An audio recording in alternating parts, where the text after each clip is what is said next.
Alrighty, alrighty. Hey everyone, Lori Swanson here, CEO of Inspire Tech and founder of Career Alchemy Academy, coming to you live as I do most every week, most always 1 o'clock Central Time, here at Career Alchemy Live broadcast. What I like to do is just talk about things that are impacting women in work, giving thoughts and ideas, advice, processes, ways to contend with uh, challenges at work, and also connect with the work you're meant to be doing, sort of like being more genuine and authentic, bringing that more into the work that you're doing. Or if you aren't able to do that, helping you transition into something that's more aligned with who you are today and how you'd like to work and who you'd like to work with, right? Like all of those things you get to decide and then, you know, put together a plan to create kind of this ideal career for yourself to the best of our abilities. And I know that sometimes when I talk about that, it can feel like, yeah, right. It's the ideal isn't real.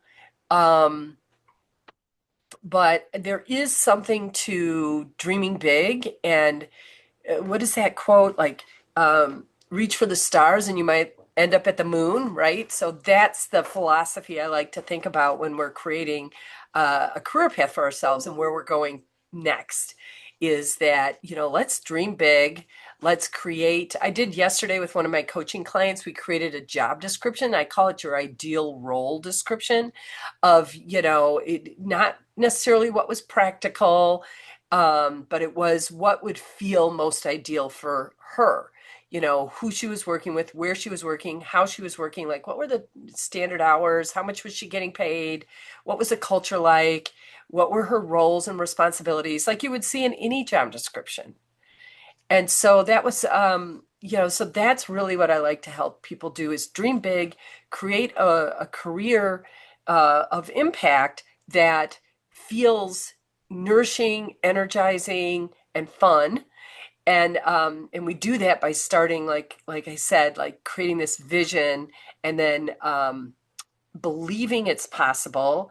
And wherever we land, it's just so much better because we've dreamed, about a possibility bigger than perhaps we're seeing right now. So that was a long introduction, but that's what I was thinking about today as I jumped on here is I was thinking about the ideal role description exercise I went through yesterday and how much fun it is to dream big. So, but today what I want to talk to you about specifically, and it's in a way it's related, but I call it how to take 100% responsibility for your career dust-ups.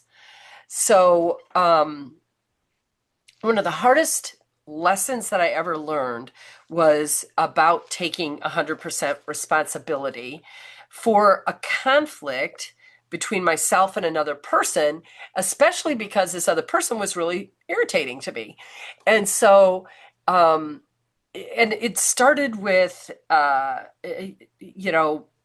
years ago, or where this specific topic stemmed from is I was thinking about years ago when I was running my recruiting firm still, and not doing the career coaching like I am now. When I was running the recruiting firm, and we'd have our annual sort of vision meetings and planning and strategic meetings with my team, and I was preparing for that, and we had been talking. In preparation, there had been conversations about, different things that they might like to see in the coming year, and so I'm creating this presentation that I'm going to give at the lunch, and where all of us are together and gathered. And ahead of that, um, a big meeting, there were a couple of changes that I didn't want to wait until the meeting. Like I wanted us to start implementing them, right away because I felt like they were that important, and that significant to where we were going. And so I sent out an email and I, said, hey, yeah, we're having this meeting coming up, but ahead of that, there's a couple things that I want to put in place or start to put in place that we can talk about at our next. We have morning meetings, right? But we can talk about them at the morning meetings, but I wanted to give you a heads up and let you know that I'm going to start, you're going to start to see some of these changes based on these two things. And I felt, like it was, it was really, they were good changes, and I thought they were going to really have a positive impact on their revenue, their salaries, the compensation they were making. So I was super excited about it. Um, but so I sent out the email, right? And then I get this email back from one of my employees. And even though I was feeling super, super excited, she was not so much. She was a little angry. And she let me know, she let me know in the email. And as soon as I read her email, I thought, and this isn't about communication, yes, there's different ways to communicate, and email is not always the most effective or the best course of action. And it might be true here, and we'll talk about that.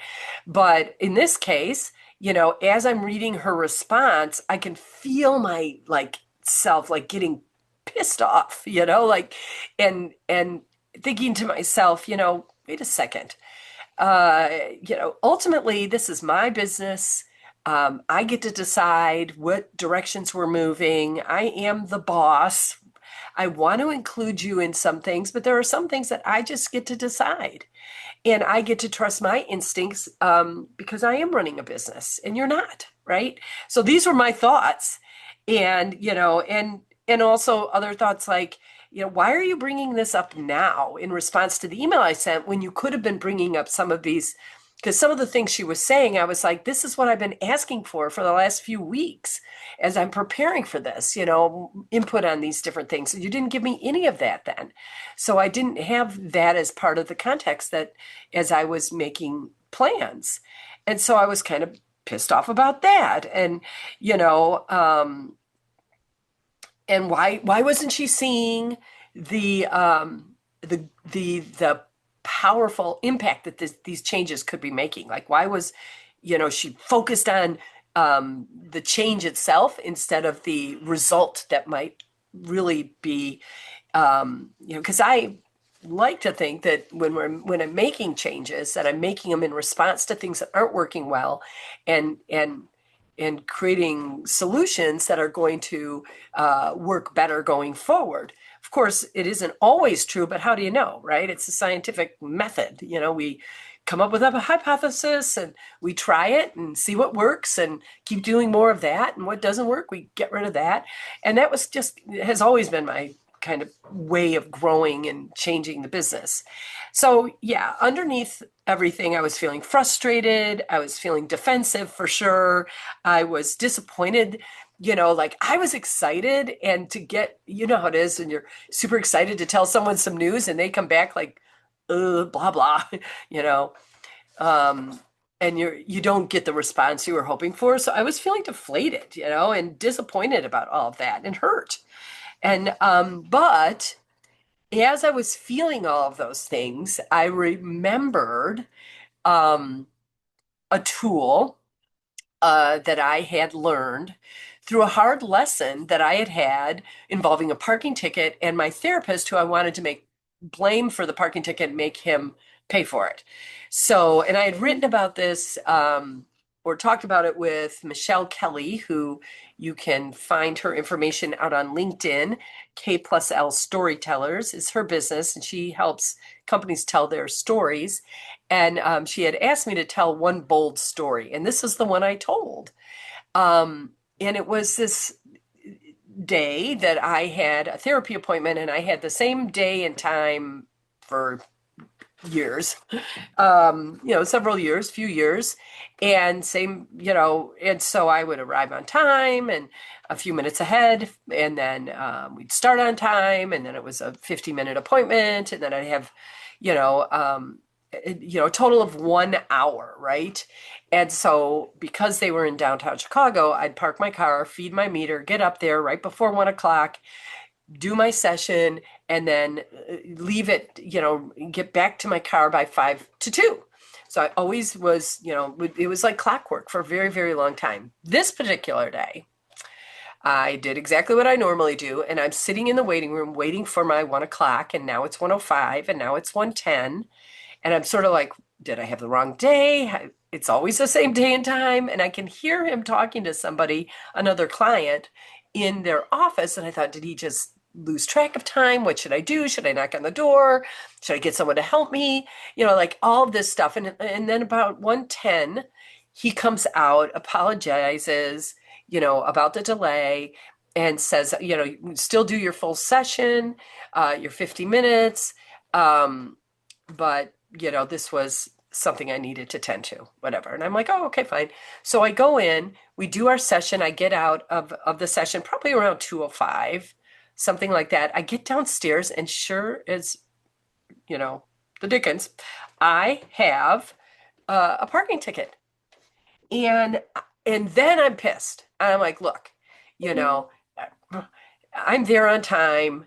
This is clockwork like every week. You know, I don't want to pay this ticket. It's expensive parking ticket in downtown Chicago just for the meter.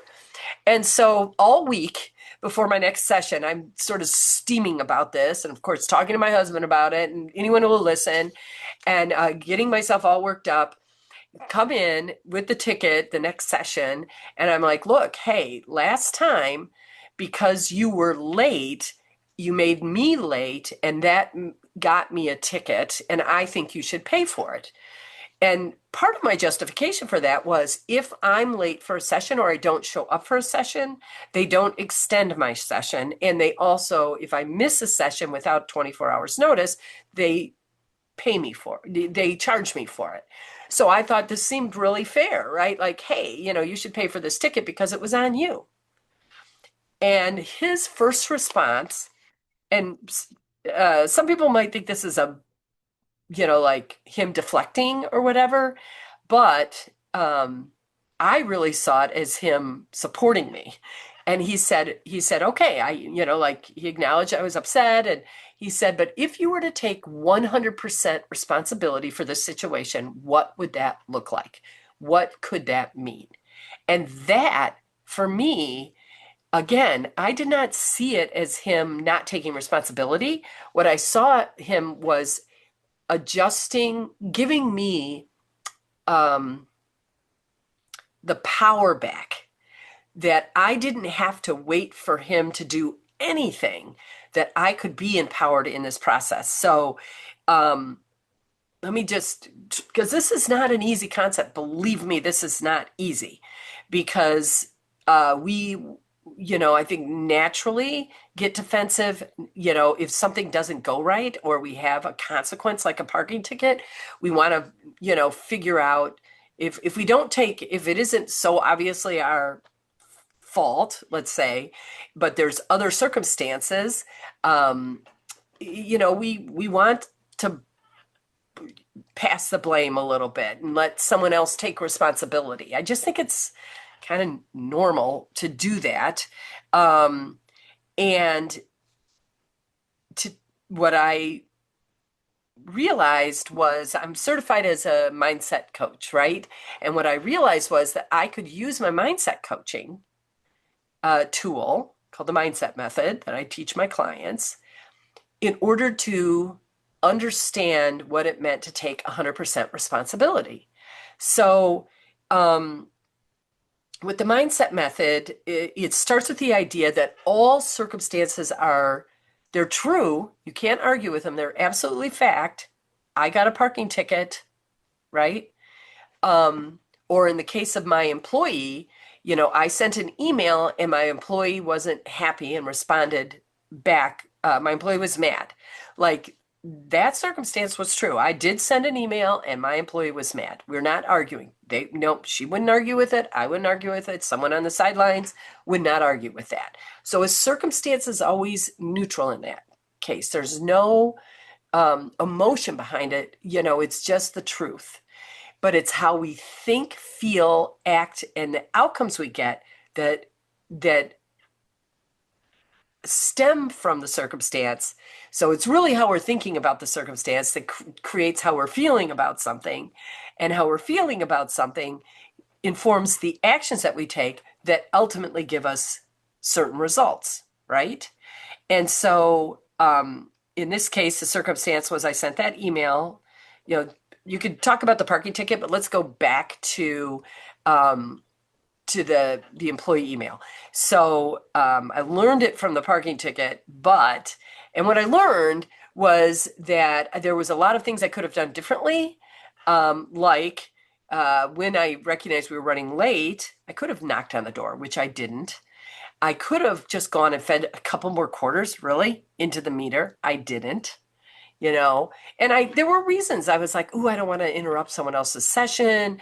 Oh, if I run downstairs, what if he comes out and then doesn't see me and thinks I'm not here and then goes to lunch?" Like had all these reasons why I shouldn't go and do some different things.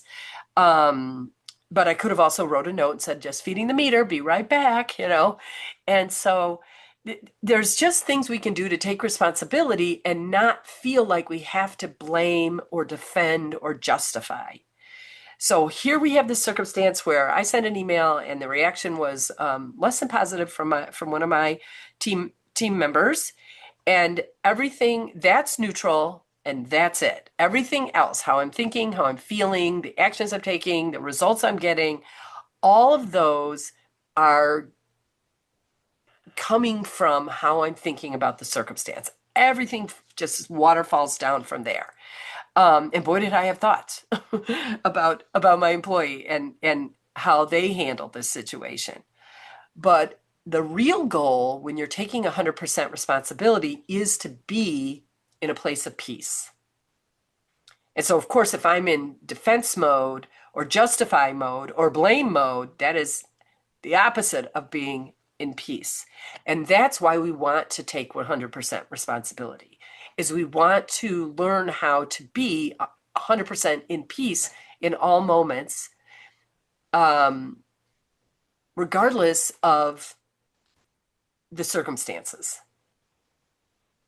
And that doesn't mean that there wasn't something done improperly or wrong, or that the person shouldn't have reacted as the way, it isn't like abdicating the other person. People talk about this same sort of philosophy when you talk about forgiving someone, how it's for you, it's not for them. This is the same thing. 100% responsibility is not about them. It's about your peace and your desire to be in peace in every moment.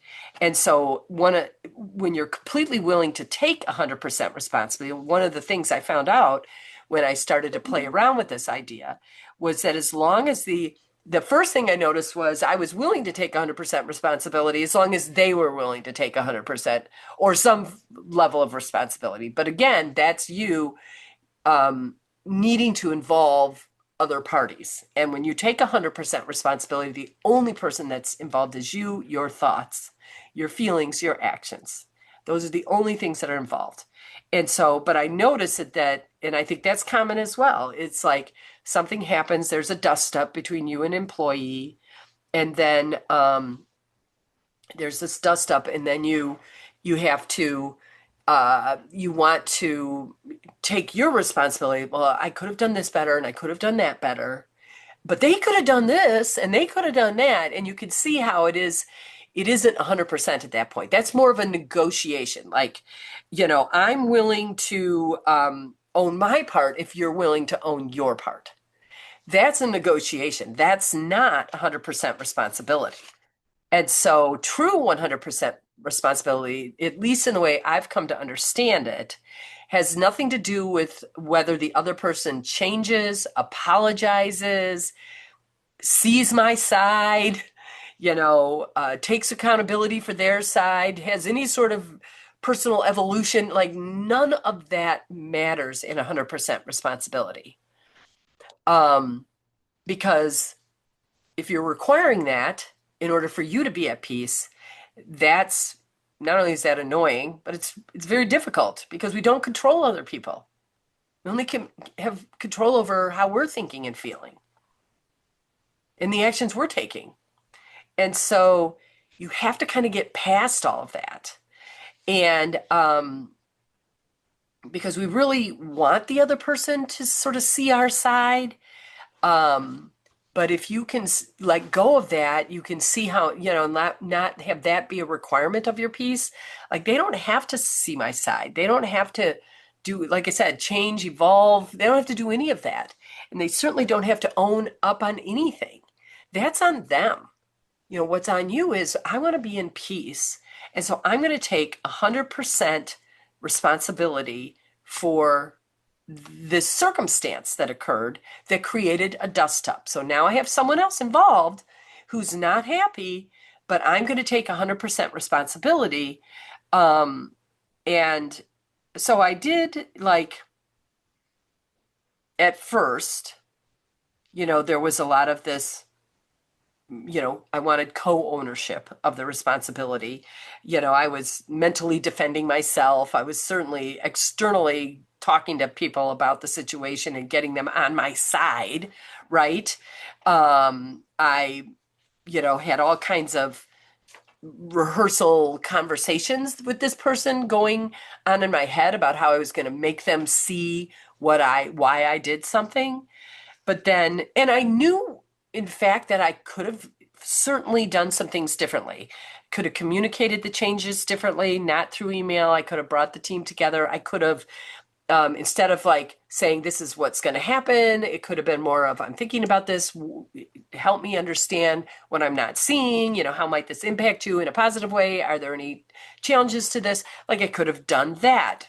And that would have probably been a better pathway. I could have slowed down more. I could have not let, I can, and I know this is true for me, is my excitement about something and my enthusiasm about something can get in the way of my awareness of other people. I have a cold, so apologize for that.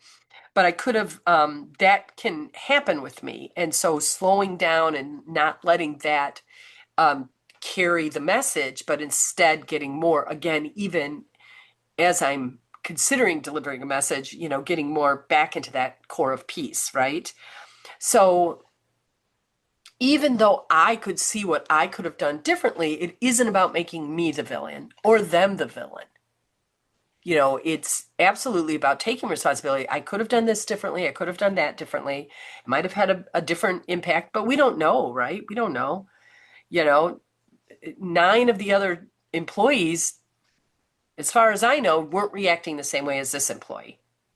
I didn't get any feedback back from them, and I didn't notice any sort of like this person's just being the voice for everybody.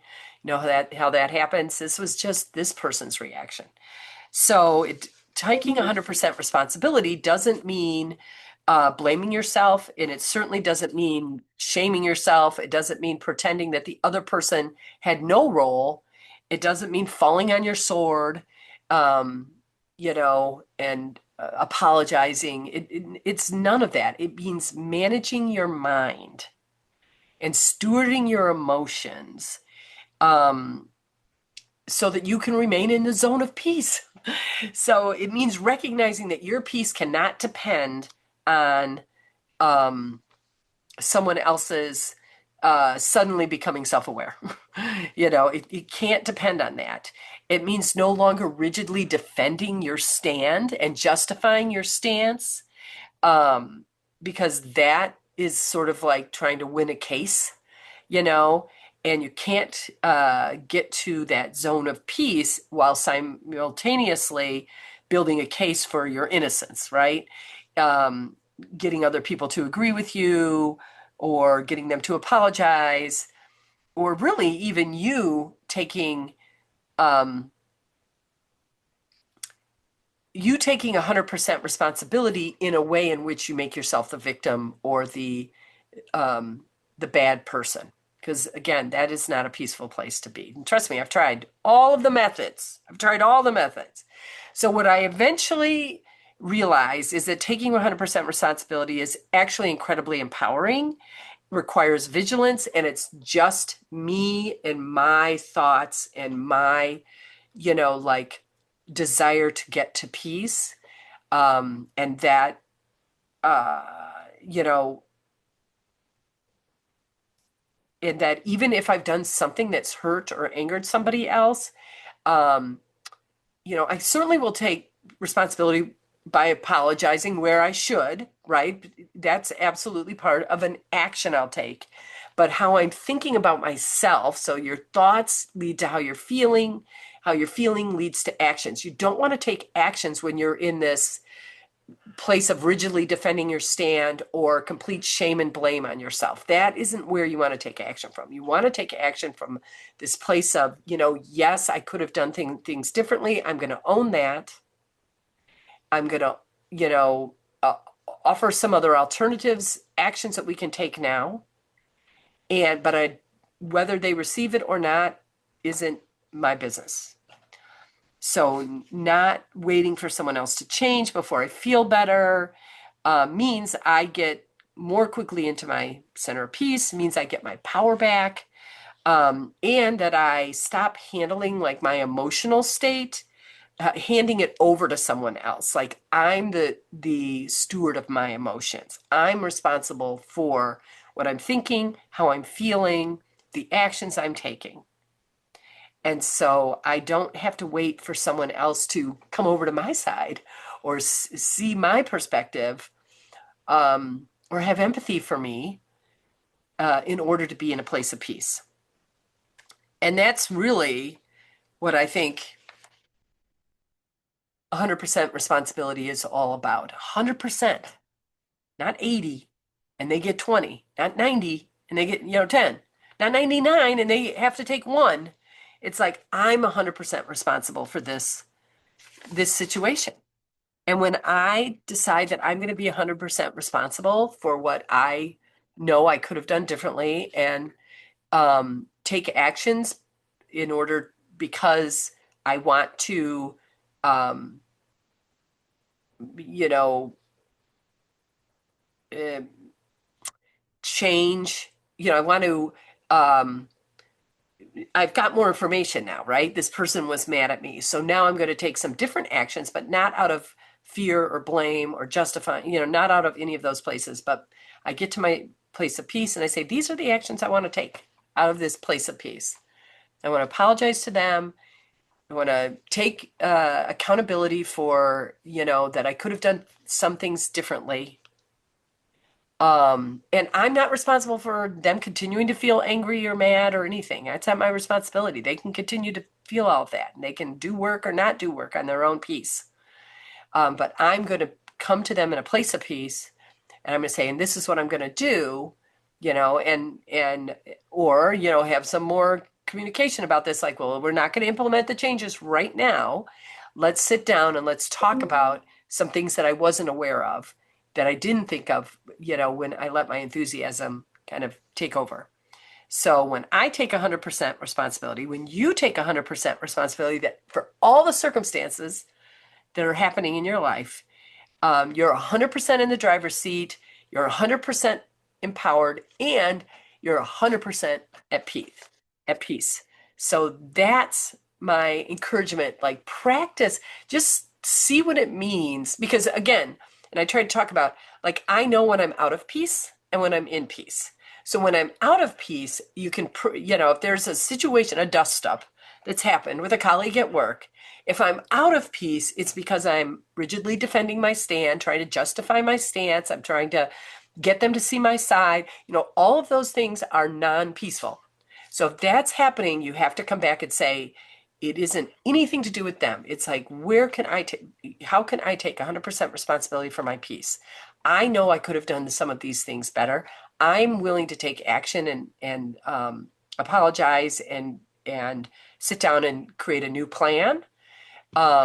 They might still continue to be upset and mad and want to shame me and blame me, but I'm at peace. So I know that I've taken the responsibility that I feel I should. And again, let them continue to see what they can do with their own emotions and find new thoughts. My big thought is, I'm meant to live in peace. That's something I got from Martha Beck, and I can't remember who she got it from, but that we are meant to live in peace. And so taking 100% responsibility for everything that's occurring in my life, and for any dust ups I cause, without shame and blame and justification and defensiveness, is so much more peaceful. So that's it for today. And peace, like I always say. And follow the QR code, you know, sign up for Career Alchemy Academy, schedule a call with me. We talk about your how to take 100% responsibility for your next career move, without taking any of the ick with you, because it's going to be just a peaceful process all along. And that's it. Talk to you soon. Thank you for spending some time with me, live or on video.